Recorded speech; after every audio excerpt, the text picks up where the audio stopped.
over 95% of our money is created by private banks. That means there's less than 5% of government-created money. Let's look at the differences between creating the money ourselves and borrowing it from private banks. Creating the money ourselves pretty much just costs the labor to print it and the hard work to back it up, while borrowing money from private banks can cost up to 10 times or more than the principal before it's paid. This is Canada's federal debt. From 1867 to 1992, we owed $423 billion. However, 91% of this debt is the result of interest on interest, and only 8% of the money was actually used on real things, like goods and services. But now we have to pay back over 10 times what we needed, simply because we borrowed from private banks instead of ourselves. So where do these private banks get their billions of dollars from that they lend out? Nowhere! They just write down a number on a piece of paper and lend it out as if it was money to families trying to put a roof over their heads, students trying to get an education, or governments looking to improve the country. Banks then get paid multiple times back with your hard work. Every time they issue a loan, they are creating brand new money. It never existed before you walked into the bank. They just get you to believe that they're lending you what's inside their vaults. But it couldn't be further from the truth. For instance, banks. Yeah, your banks have the amount of money that they have in reserve. The answer is no. There's about $50 billion of real cash in Canada. All the private banks combined only have $4 billion in their vaults, or what they call reserves. And yet they've lent out $1.5 trillion, which they then charge interest on. I think that the amount of money that's held in reserve in Canada, you're right, is pretty low. One of the reasons it's so low is because our banking system is as stable as it is. Okay. So what would happen if we simply wanted our money back? We would have a credit crisis, and the system would not be sustainable. So we'd have to reorganize and restructure, which is what happened actually in the Depression. I don't see that happening again. Yeah. But theoretically, that's what would happen. Oh yeah, that sounds like a stable system. Okay, so it's one thing to lend out money you just don't have. But how can you charge interest on nothing? And not just any kind of interest. Compounded interest.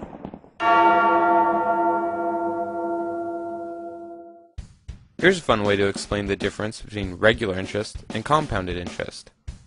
Imagine lending someone $1 at the time Christ was born, at let's say 6% interest. Ready? Go! To everything, turn, turn, turn. There is a season, turn, turn, turn. And a time to every purpose under heaven. A time to build up, a time to break down, a time to dance, a time to mourn, a time to cast. Jesus Christ is right. This is especially scary when you consider that all credit cards, loans, and mortgages are all to be paid back with compounded interest. By the way, if you translate the word mortgage to its original language, French, it literally means death pledge, because people will often work their whole lives to pay off their home by the time the banks have made all their money.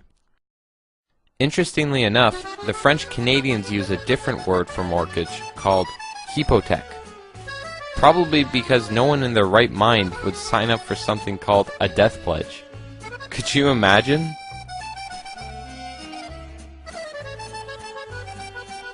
So coming back to our analogy on compounded interest, you can probably see why Jesus threw the bankers out of the temple in the New Testament.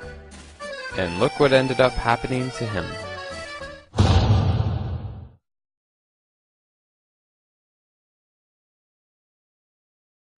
It's interesting how the operation of banks in Canada are all textbook examples of fraud, counterfeit, and theft. Now, if I did what these private banks do on a daily basis, I would end up here. Here.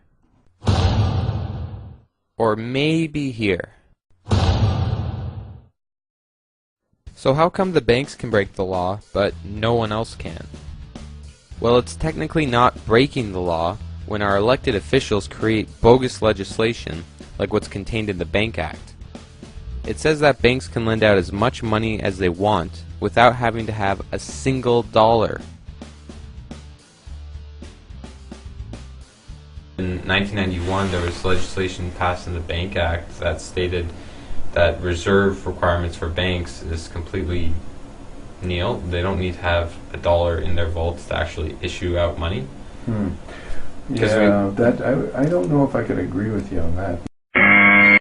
Well, maybe you'll agree with the office of Jim Flaherty when they say there is no statutory reserve for banks in Canada. I had read that somewhere in the Bank Act of Canada that it was allowed that somewhere between 1990 and 1991 that reserve requirements for banks would be phased out in the next few months. I tightened them up. So they have returned to. I tightened them up. They were eased up. Conservatives eased them up in 90 or 91. Yeah. And I tightened them up in 95. So what did you make them? What is the? You said between what they are now. What they are now. It's roughly 7 to 1. Roughly 7 to 1. But I want to go back to the main question. Our government has given private companies the authority to break the law, which in turn is bankrupting the people and the government itself. Anyway, I decided I'm going to get my $5, so I got to go in the bank, right? Which is, it's hard because they're open for like 10 seconds. They're like, ah, and then they close. They're never open. But I go in.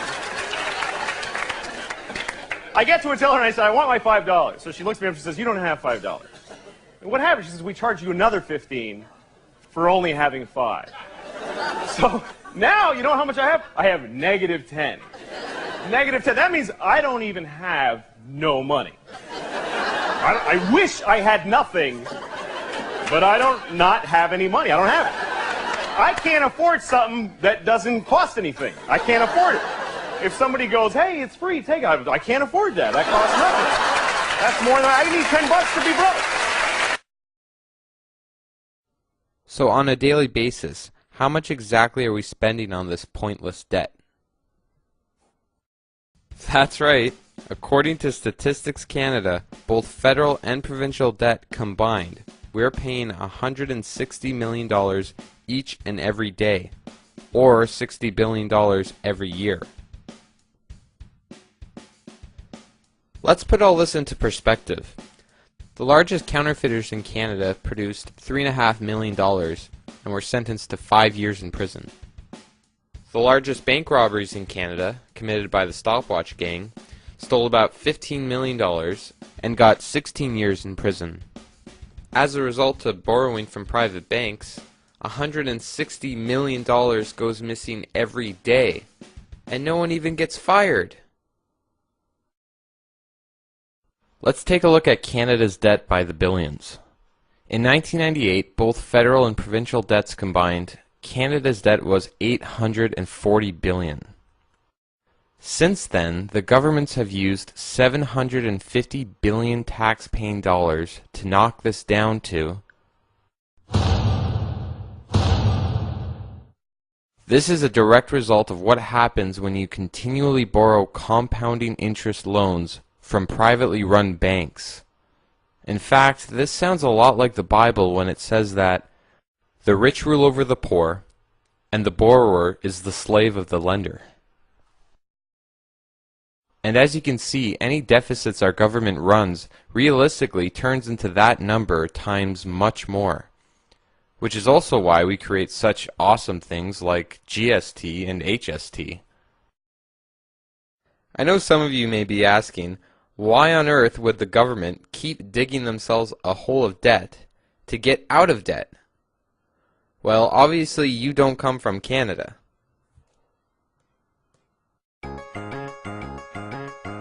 You see, in Canada, when we dig ourselves into a hole, we don't use anything innovative like, let's say, a ladder to get us out. No, we just keep using the same shovel that got us there in the first place. I guess we figure that since the Earth is round, we should get somewhere eventually. So, we just keep digging. Keep digging until we find ourselves in a whole new world. And even if it looks scary, we're told it's the only way.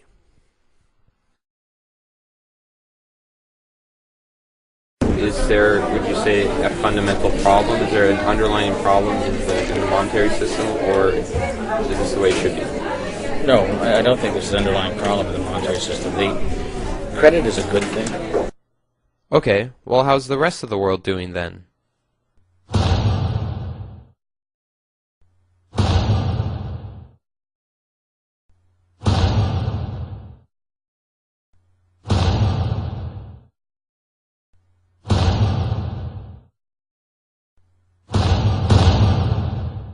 What? The Earth is $52 trillion in debt? To who? Pluto? Guess again.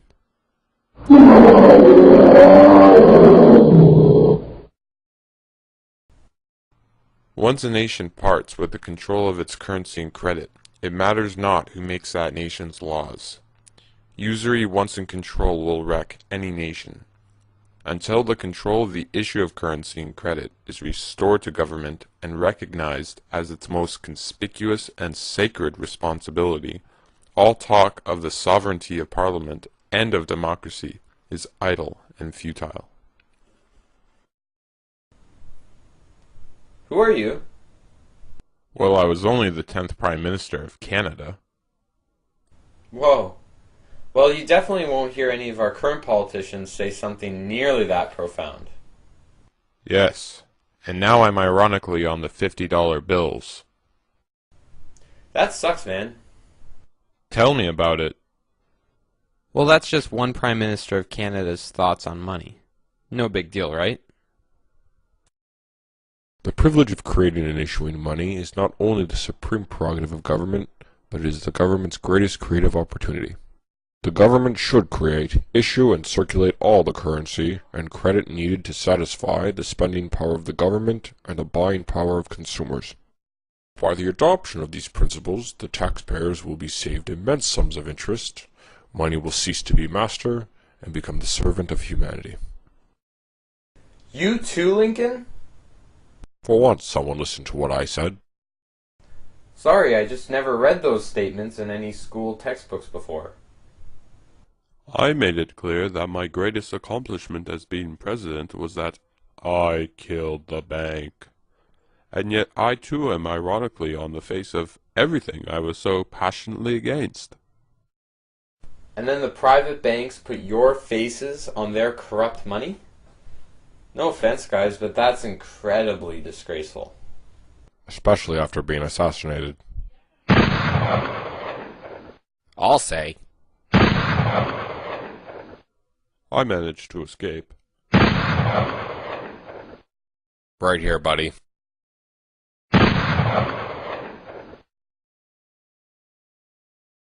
Whoever controls the volume of money in our country is absolute master of all industry and commerce. When you realize that the entire system is very easily controlled, one way or another, by a few powerful men at the top, you will not have to be told how periods of inflation and depression originate.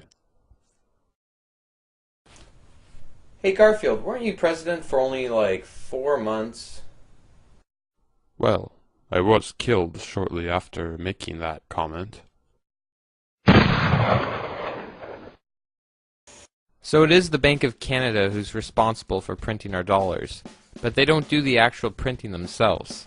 They contract the work to 2 private companies, the Canadian Banknote Company and BA International, which as of 1999 was bought by a privately owned multi-billion-dollar German company called Geisek and Devrient. I'm not even sure if I'm pronouncing that right, which is scary considering that they're in control of printing our dollars. A few things about this German company Geisek and Devrient. They're the second largest banknote printing company in the world, and they've been involved with the printing of banknotes for 2 separate countries suffering from periods of hyperinflation. What is hyperinflation? Well, imagine going to the store to buy a loaf of bread on sale for $20 million. That's hyperinflation. So much money is printed that it completely devalues the dollar, and prices rise dramatically because of it. That's gonna be $20 million.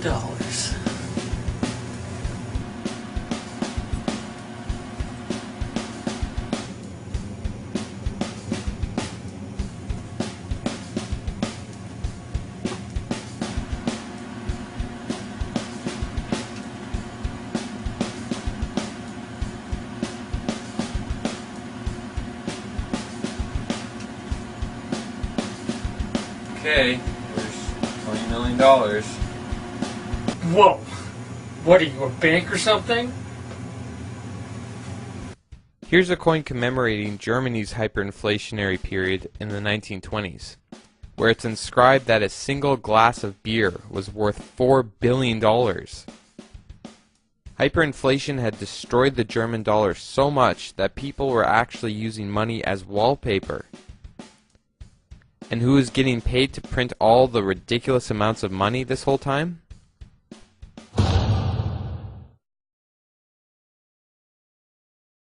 Or more recently, they were printing money for the country of Zimbabwe and their hyperinflated economy. At one point in the 1980s, the Zimbabwean dollar was actually worth more than the US dollar. But since the dictator of Zimbabwe ran his country into the ground and commanded the printing of trillions and trillions and now quadrillions of dollars backed by nothing, the conversion now is 12 billion to 1. In this photo, a few eggs are on sale for $100 billion. This guy right here is going to buy a burger and fries. So if you feel safe having millions or even billions of dollars in the bank, just remember that at a flick of a switch, the private banks can water your money down until it's worth virtually nothing. All it takes for them to do is keep printing money, and everyone is poor. As for Geisek and Devrient, countries all around the world seemed outraged over the printing of all this money for Zimbabwe. In June 2008, U.S. officials announced they would not take any action against the firm that is providing key support to Zimbabwe's brutal regime and is also an important contractor to the American government. Yes, even the U.S. government is admitting how morally inappropriate it is to support Zimbabwe's brutal regime by printing these dollars. But they won't do anything to stop it that might compromise their own business with Geisek and Devrient. But hey, it's business, and in business there are no morals. You should all know that by now.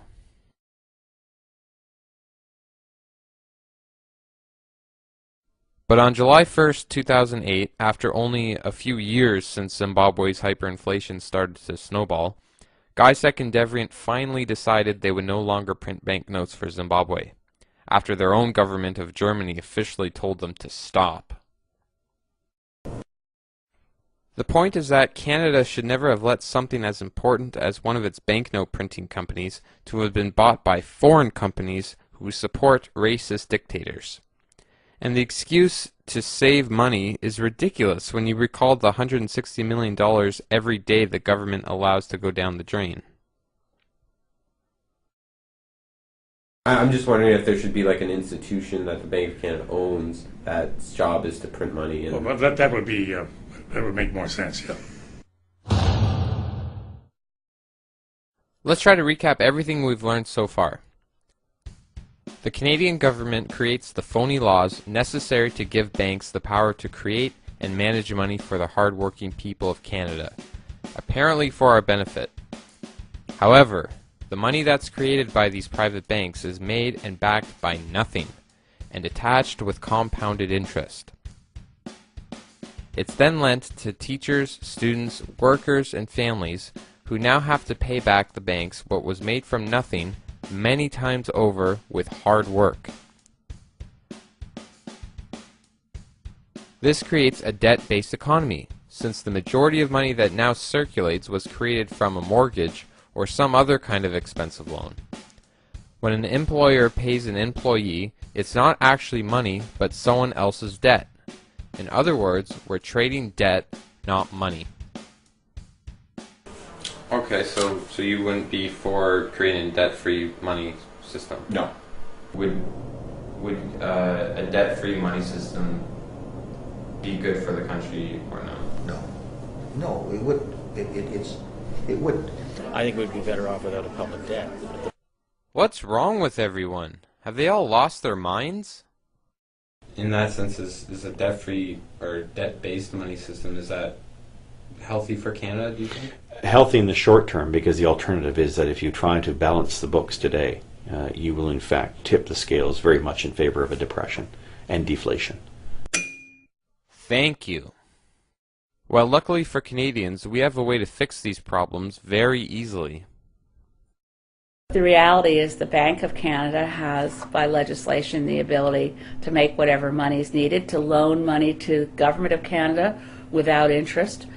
The Bank of Canada, as it's stated on its official website, is ultimately owned by the people of Canada and has the power under the Canadian Constitution and the Bank of Canada Act to lend money to the government at no interest. And if there is interest to be charged, it would just come back to the people anyway, since we own the bank. I must admit, I'd rather pay interest to myself than, Exactly. in which case I'd probably cut myself a good deal, Yeah, we never should have privatized our debt and turned it over to the private banks. We should have kept it in the hands of Bank of Canada, at least a major part of it, because then we would have been paying interest back to ourselves. John, you can borrow from your savings account and I won't charge you any interest. Good. And unfortunately, the Liberal government and the Conservative governments both are too close to the banks. The banks wanted the business, and they managed to convince the government to privatize that debt, and of course now they're the ones getting the benefits. That's why you notice that they're still very profitable, even though everyone else is suffering.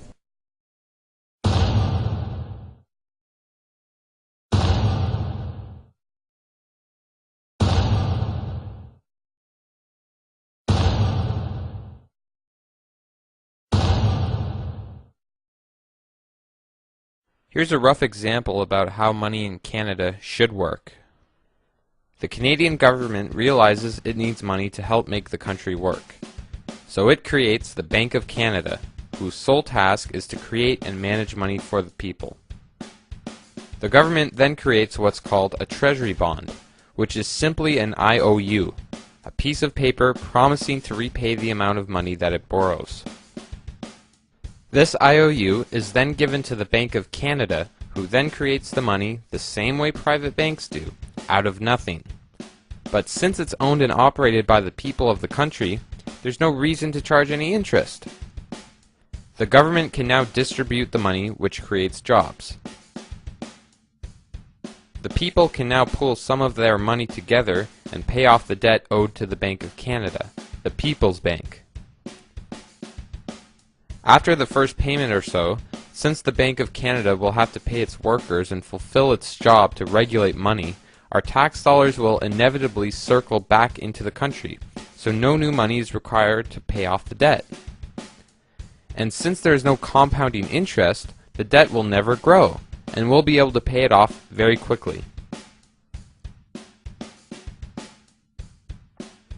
And once it's paid off, we'll be able to spend our extra hard work, time, and money on other things to help better the country.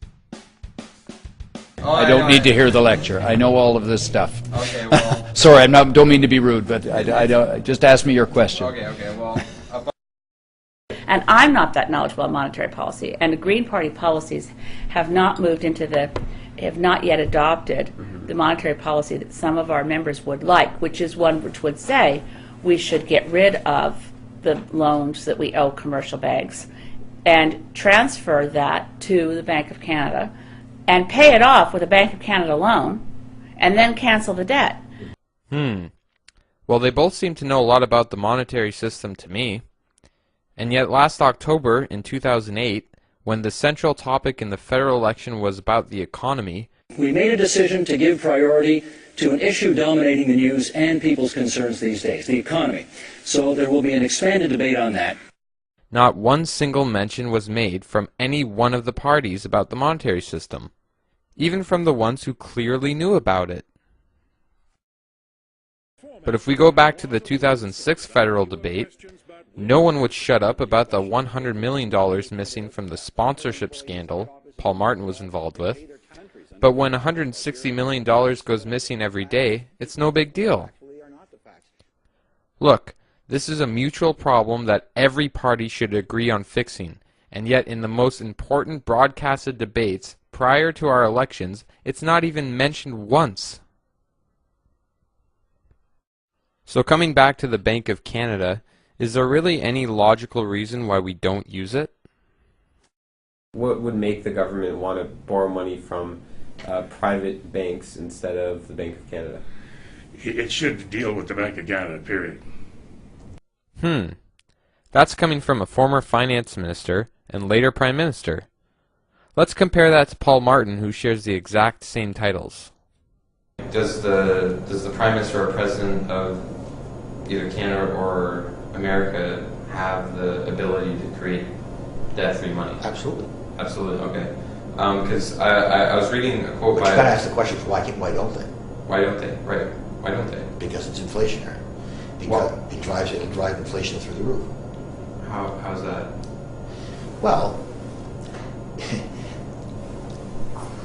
here are my glasses. It's the only pair of glasses in the world. Okay? And I'm going to sell them for $1, right? And you have $1, and you don't have any money at all. Or no, you have $10, and you don't have any money at all. These glasses are on sale for $1. Okay? So you both come to see me and you want to buy the glasses. I say, okay, fine. How much will you pay me? And you say, I can't pay any money. So I turn to you and you say, well, fine. I'm the only buyer. I'll pay you $1. Right? Yeah. Okay. Let's say the glasses are on sale for $1 today, and you both have $10. Right? So you come to me and you say, and you both desperately want my glasses. So you say to me, I'll give you $1. And I say, well, okay, they were for sale for $1, but what will you give me? What are you going to say to me? You're going to say $2. $2. Sure. Okay. All of a sudden, these glasses, which were worth $1, are now worth $2. That's inflation. And that's inflation. The more money there is in supply, the danger there is there's going to be inflation. That's why everybody says what's happening now as a result of what's going on in the United States is that 5 years from now we're going to have massive inflation. So it is the amount of money in circulation that causes inflation, not who distributes the money, right? It's largely the amount of money in circulation. Yeah, there are a lot of reasons, but that drives up the price. That drives up prices because more people can afford to buy something. Okay, I'm going to replay the last few seconds of that. Remember, he began saying that it was borrowing money from the Bank of Canada that would cause inflation. The more money there is in supply, the danger there is there's going to be inflation. That's why everybody says what's happening now as a result of what's going on in the United States is that 5 years from now we're going to have massive inflation. So it is the amount of money in circulation that causes inflation, not who distributes the money, right? It's largely the amount of money in circulation. Yeah, there are a lot of reasons, but that drives up the price. That drives up prices because more people can afford to buy something. I think what he's trying to say is now that he's allowed the private banks to make up this magical money that keeps growing in their favor, the government shouldn't borrow money from the Bank of Canada since they would have to create new numbers that don't already exist. But if the Bank of Canada had just been doing its job from the start, it wouldn't make a difference anyway. Do you see how absurd it is to say that the Bank of Canada causes inflation? Besides, since 95% of money is created by private banks, they're the cause of 95% of inflation.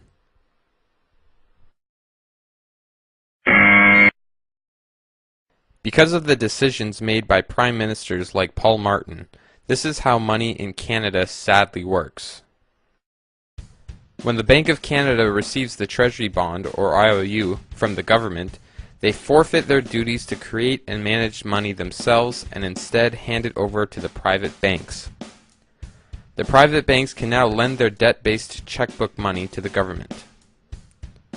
Compounded interest inevitably takes its toll. And this leads to unfair taxes on the people of the country who have done nothing wrong. And when we need real physical cash to trade smaller amounts of money, the Bank of Canada contracts the work to foreign companies who also print money for dictators. And Canadian Tire. And people wonder why we're in a major economic crisis. Look at the system.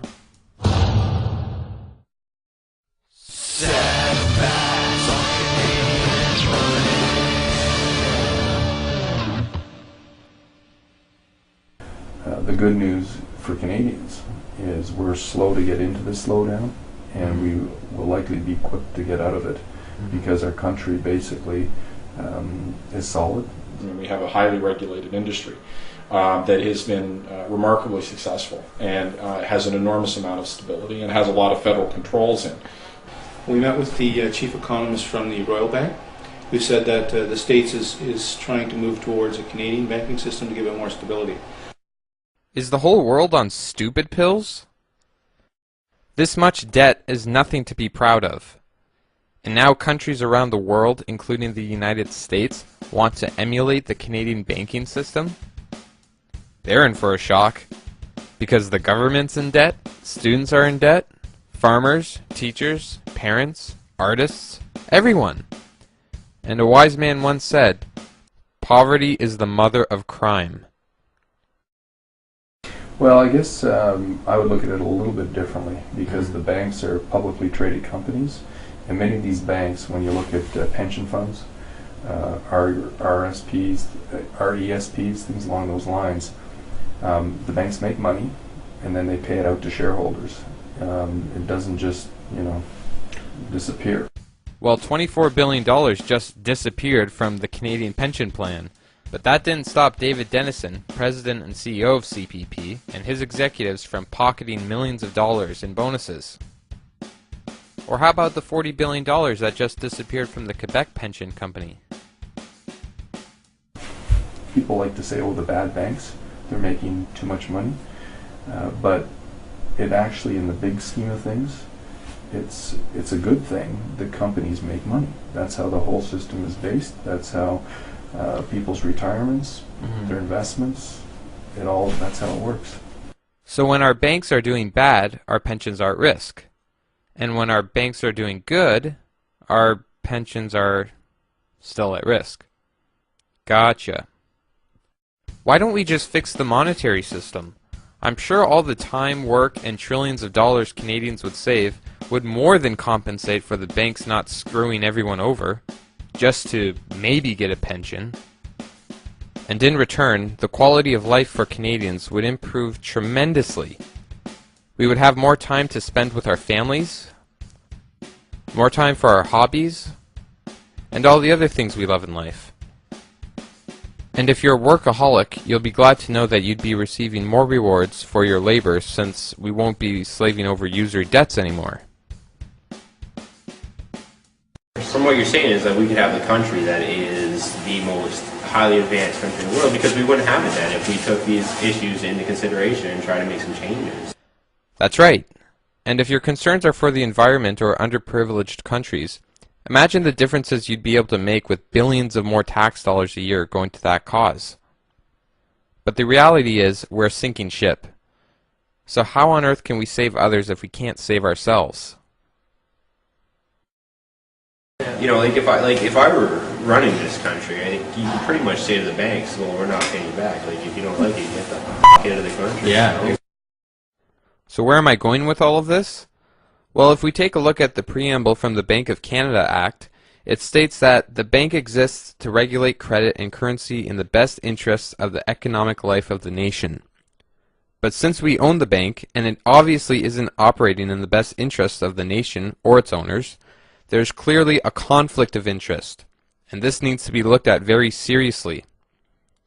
Because every country uses the same sort of banking system, and this system is bankrupting all the countries that use it, The governments of the world are surrendering themselves to the international banking institutions. The World Bank, IMF, and BIS. These institutions have a history for supporting dozens of military dictatorships with billions of dollars in loans, and also wreak havoc on developed and underdeveloped countries, including our own. So, for instance, why do we have a healthcare crisis now? We have a healthcare crisis in 2009 because in 1994, the International Monetary Fund wrote a report to the Government of Canada that said, and at that point we were in debt. Remember, this was right before Paul Martin's slaying of the deficit. So yeah, it would have been like 600, 500 billion. It was, and the IMF's report was, okay, Canada's not, we're not saying you're a basket case, but our view of your financial viability, and that of course translates into how the bond raters in New York take our financial viability. We would think, we think you'd do better if you did the following things. Stop student bursaries and convert them to interest-bearing student loans. Cut the CBC, cut the NFB, cut via rail, reduce the number of hospital beds you've got.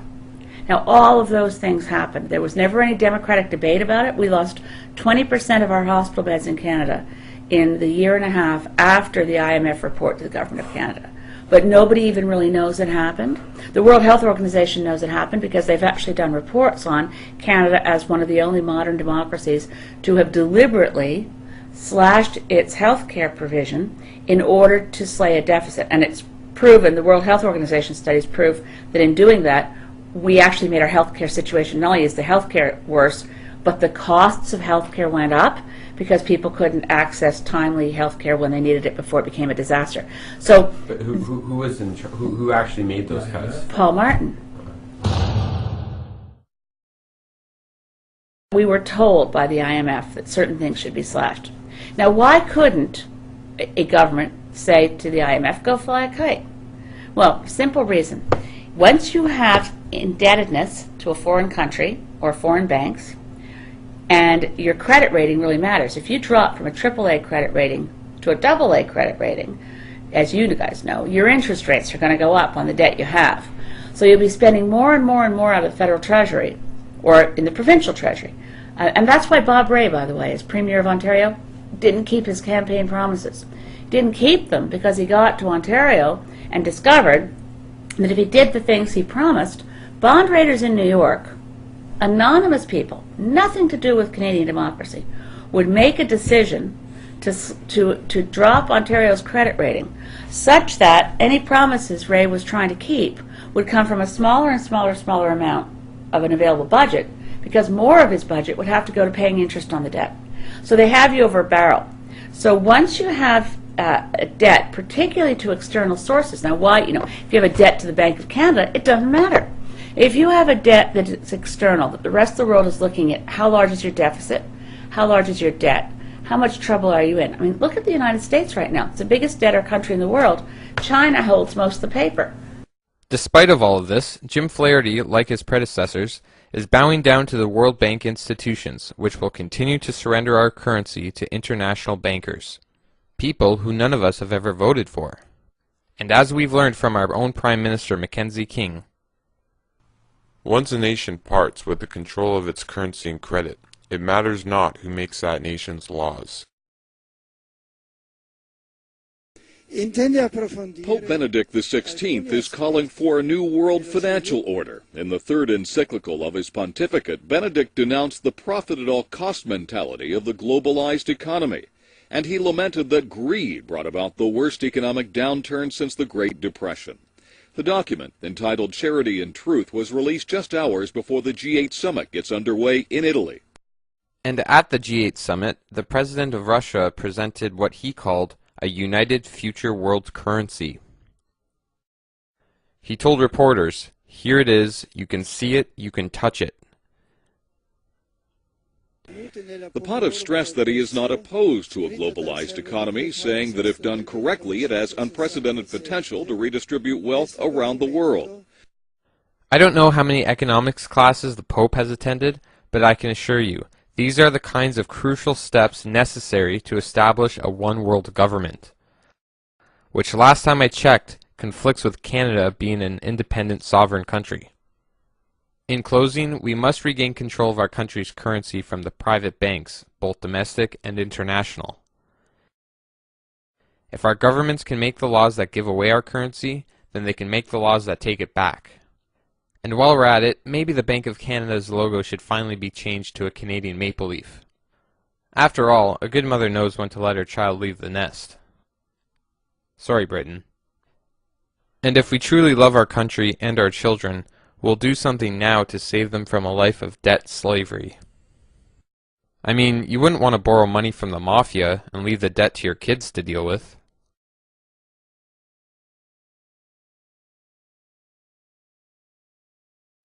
We always hear about transparency in government, but we never really see it. And if we did, it would probably scare the living hell out of us.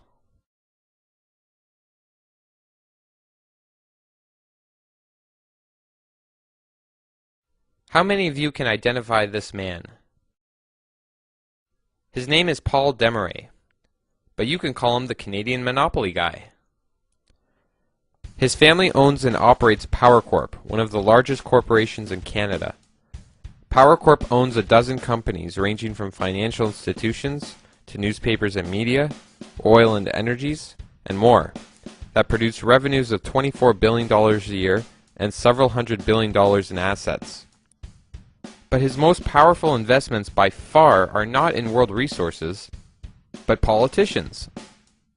Well, what do you think a man's intentions are when he owns a monopolizing corporation called Power Corp? Just some of his employees consisted of three of Canada's longest-running prime ministers in recent years, Pierre Trudeau, Brian Mulroney, and Jean Chrétien.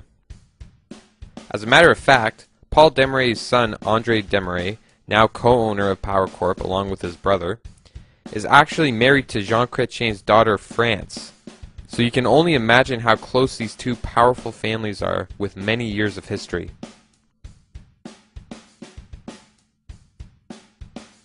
Other employees for Paul Desmarais are former premiers of Ontario and Quebec, William Davis, John Roberts, and Daniel Johnson. Or how about John Ray, brother of Liberal NDP Bob Ray? John is currently Executive Vice President for Power Corp and was longtime advisor to Jean Chrétien, as well as his campaign chairman. There's also former President of Power Corp, Maurice Strong. After becoming a successful businessman with Power Corp and Paul Desmarais, he was able to bridge himself from business to politics with his new circle of friends. He became first Executive Director of the UN Environment Program and President of the World Federation of UN Associations. Remember, this is a businessman.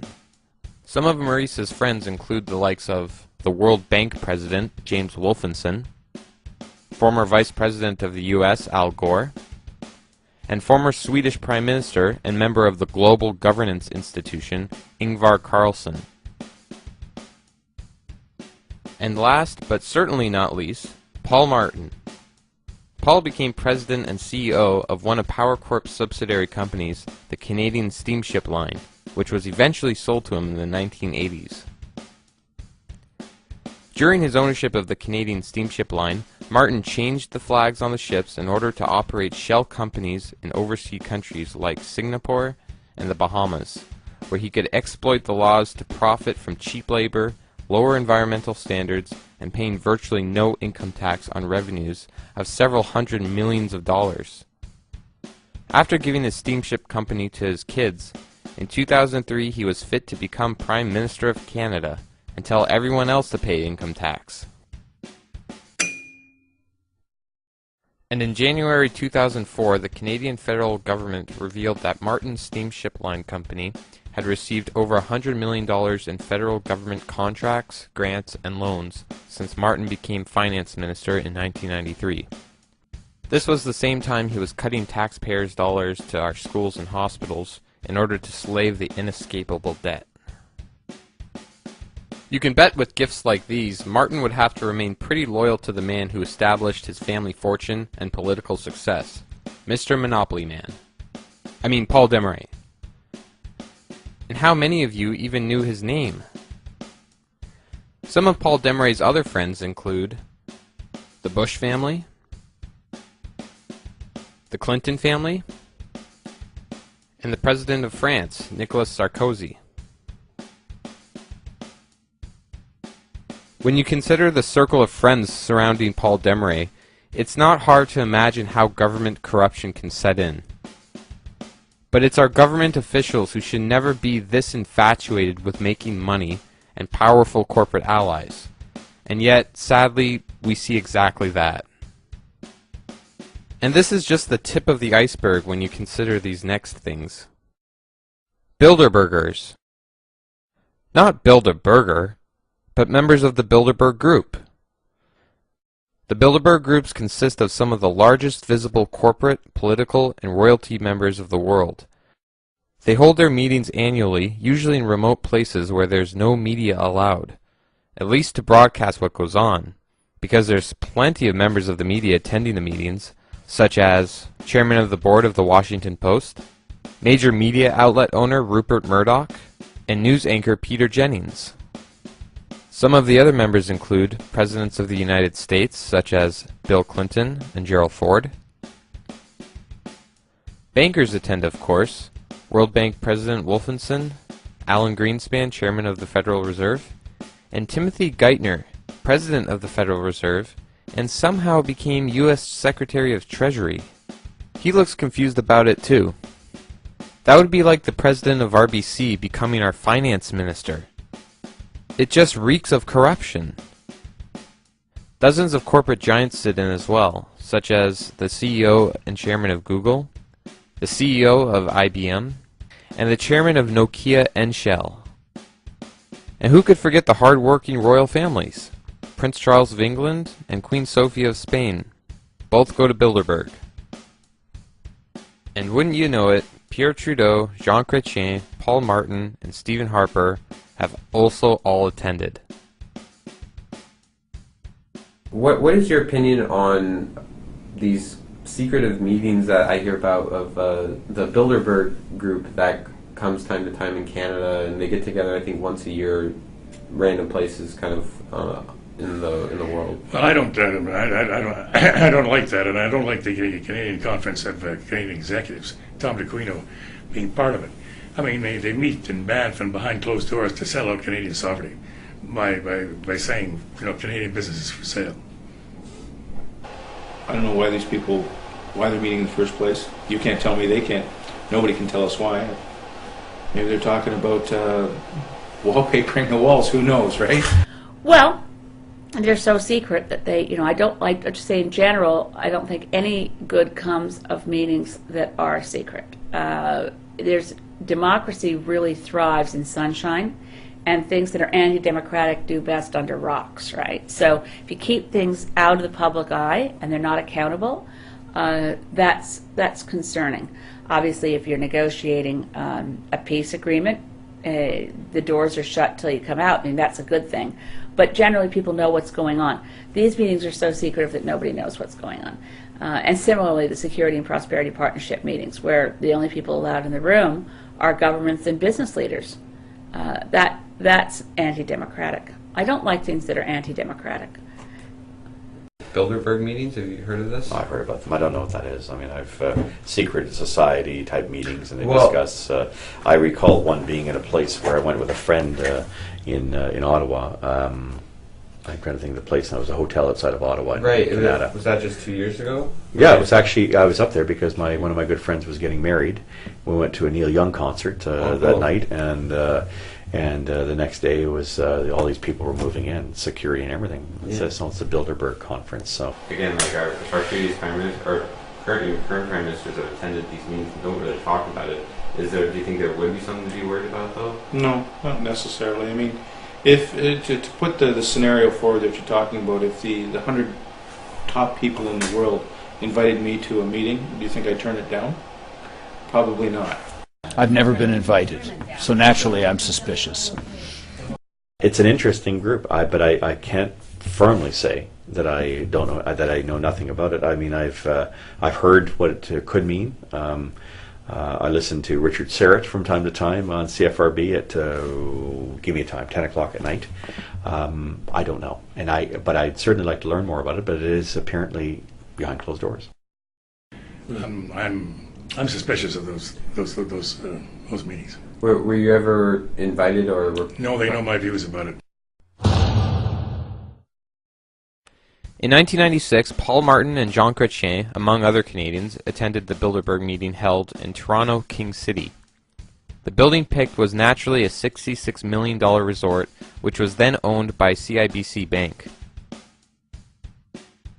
Some of the other members that attended that year were Ted Rogers, Chairman, President, and CEO of Bell Canada, Chairman of Ford Motor Company, everyone's favorite Conservative Premier of Ontario, Mike Harris, Conrad Black, owner of many newspapers, and just recently sentenced to 78 months in a U.S. federal prison for wire fraud and obstruction of justice, Chairman of CIBC Bank, President of the National Bank of Hungary, David Rockefeller, Chairman of the Chase Manhattan Bank, and many, many more. But for those of you who don't know the Rockefeller family, they have a bit of a nasty history of playing monopoly in America, as well as being a major supporter in the creation of a one-world government. But don't take my word for it. Listen to David Rockefeller himself. We are grateful to the Washington Post, the New York Times, Time Magazine, and other great publications whose directors have attended our meetings and respected their promises of discretion for almost 40 years. It would have been impossible for us to develop our plan for the world if we had been subject to the bright lights of publicity during those years. But the world is now much more sophisticated and prepared to march towards a world government. The supranational sovereignty of an intellectual elite and world bankers is surely preferable to the national autodetermination practiced in past centuries. I wish I was making this stuff up, but if you open up page 405 in Rockefeller's own autobiography, he states that, "For more than a century, ideological extremists at either end of the political spectrum have seized upon well-publicized incidents such as my encounter with Castro to attack the Rockefeller family for the inordinate influence they claim we wield over American political and economic institutions. Some even believe we are part of a secret cabal working against the best interests of the United States, characterizing my family and me as internationalists, and of conspiring with others around the world to build a more integrated global political and economic structure, one world if you will. If that's the charge, I stand guilty, and I am proud of it." I bring this up because this man attends the same secret meetings all of our leading government officials do. So here we have the guy who writes the laws, and one of the guys who abuses the laws, which is bankrupting the entire country, getting together in his $66 million private resort, in secret, along with other bankers who admit major crises are used to form a one-world government, ruled by bankers and elitists. You see, Paul Martin doesn't care if he helps bankrupt the people of Canada, because he's already made his millions from the guy who practically made him Prime Minister. But instead of exposing this, these two news agencies did the opposite and made Paul Martin look more like a saint. This is the opposite of information. Misinformation. So now do you see why the owners of the media attend these secret meetings as well? They don't want to expose the truth, because if they did, they would expose themselves. The media is doing such a great job at convincing everyone that politics in Canada is as simple as red versus blue, when in reality, as we've seen behind closed doors, they all belong to the same clubs, all serving the same corporate masters. Consider politicians like a box of Smarties, all different colors on the outside, but on the inside, they're all full of the same crap. When people get sick of red, blue steps in to give the illusion of democracy. This game goes back and forth for years and years and years. Sometimes we get a little bit of hope from orange or green, but because they don't have the powerful corporate backing behind them like blue and red, they'll never get into power unless they sell their souls as well.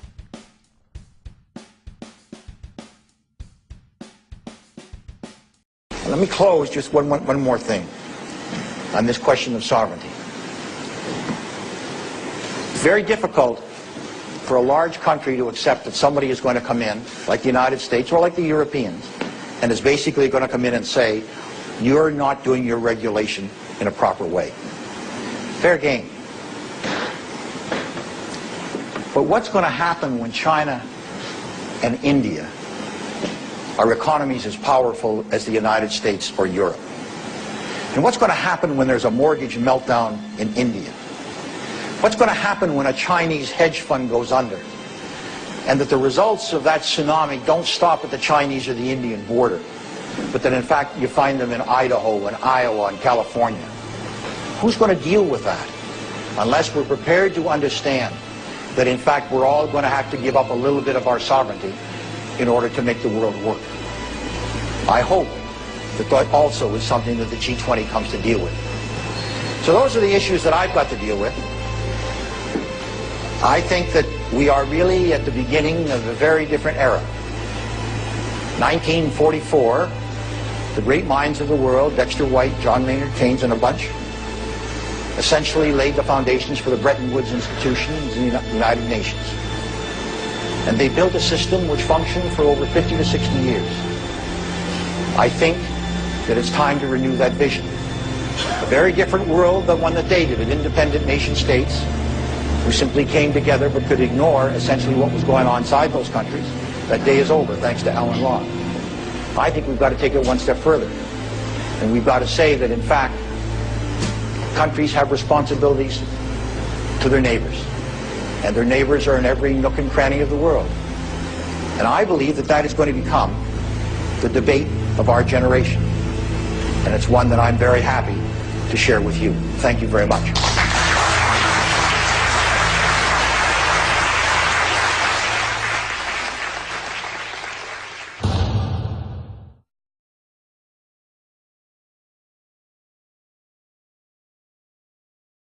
The government works for the people, not the other way around. These issues should be a concern to all political parties, and really anyone that can count to two. Therefore, we shouldn't have to depend on any conventional election to resolve these problems. We will be supplying information on our website on how to contact your government officials with facts about these underlying problems. Share it with other people as well, because we need to at least establish a dialogue before moving on to any sort of remedy. Never doubt that a small group of people can change the world. Indeed, it is the only thing that ever has. So please, get up and do something, because the future of our country depends on it.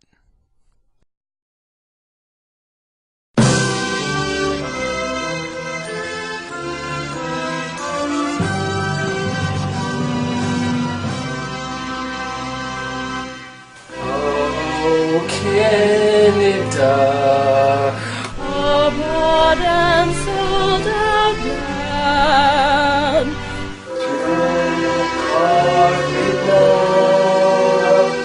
And all our banks command. With glowing hearts we see thee fall from true morality. From far and wide, oh Canada, we've lost our sovereignty. We ain't free state, baby.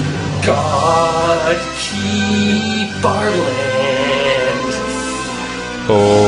Hopefully debt free. Oh, Canada, we have no dignity. Oh, Canada, what's left to stand?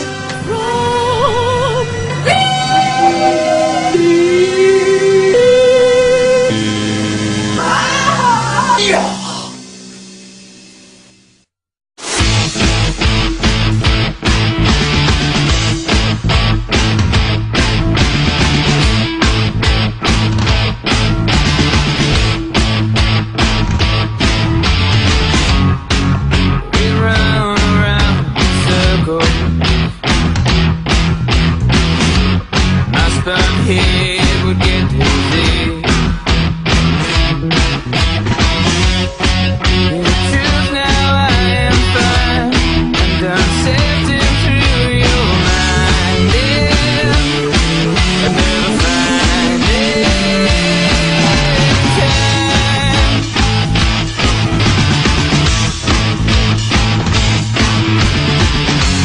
Seems like every time